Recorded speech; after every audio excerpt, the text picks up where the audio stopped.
In the turmoil of 16th century Europe, where superstition and science clashed, one man's reputation rose above the rest, a French physician whose name would echo through centuries as the most famous seer in history.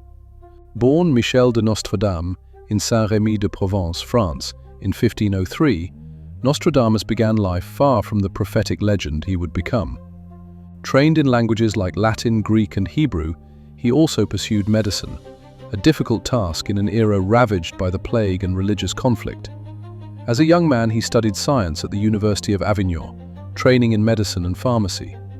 But his education was interrupted by outbreaks of the bubonic plague. Undeterred, he began practicing medicine in the 1530s, using innovative treatments that gained him some renown. He began treating victims of the bubonic plague with treatments that were remarkable for his time. But it wasn't medicine that would secure his lasting fame. By the mid-1500s, Nostradamus began producing annual almanacs, blending weather forecasts with bold predictions about the coming year. These pamphlets made him increasingly well known across France and beyond.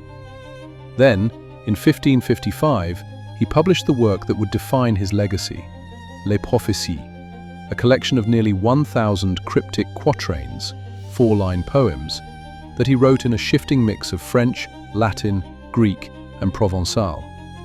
Organized into hundreds called centuries, these quatrains were designed to be enigmatic and symbolic, possibly in part to avoid accusations of witchcraft in a deeply religious age.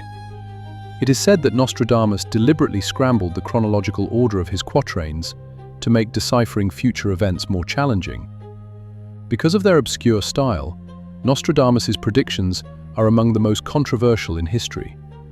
Some people believe his quatrains foretold real events, such as the death of King Henry II of France in a jousting accident, which eerily matched one of his verses describing a young lion piercing an older one's eye. Other enthusiasts later linked his verses to events like the French Revolution, the rise of Napoleon, and Adolf Hitler, even modern catastrophes like the 9/11 attacks and the COVID-19 pandemic. Yet skeptics note that his quatrains are cryptic, vague, and open to interpretation, meaning nearly any major event can be retroactively matched to a verse if one looks hard enough. During his lifetime, Nostradamus's reputation grew so influential that the French Queen Catherine de' Medici invited him to her court, where he cast horoscopes for her children and advised the royal household. After his death in 1566, Les Prophécies would be reinterpreted again and again over succeeding centuries, each generation finding its own fears and hopes within his enigmatic lines. Famous quatrains and interpretations. The death of King Henry II. One of the earliest and most cited interpretations involves the fatal jousting accident of King Henry II of France.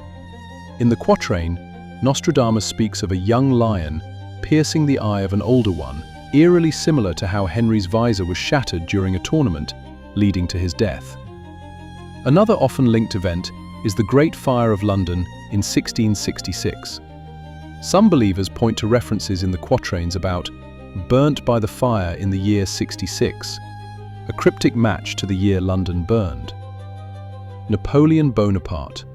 A striking example uses wordplay.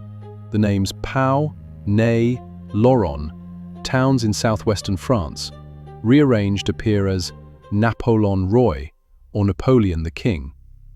Seen as a veiled portrayal of Napoleon's meteoric and violent rise to power. World War II and Hitler. Quatrains mentioning a figure called Hister have sometimes been linked to Adolf Hitler.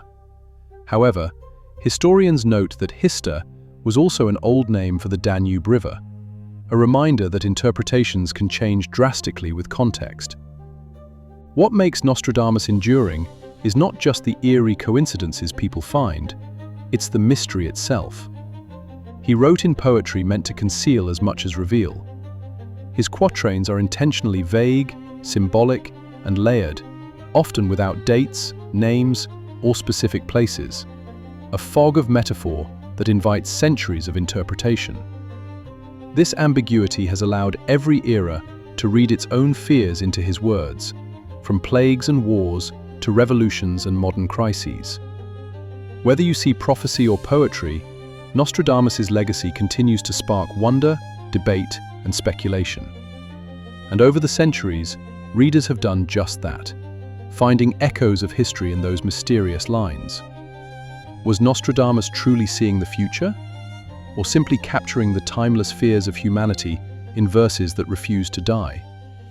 The answer still depends on who's reading the quatrains.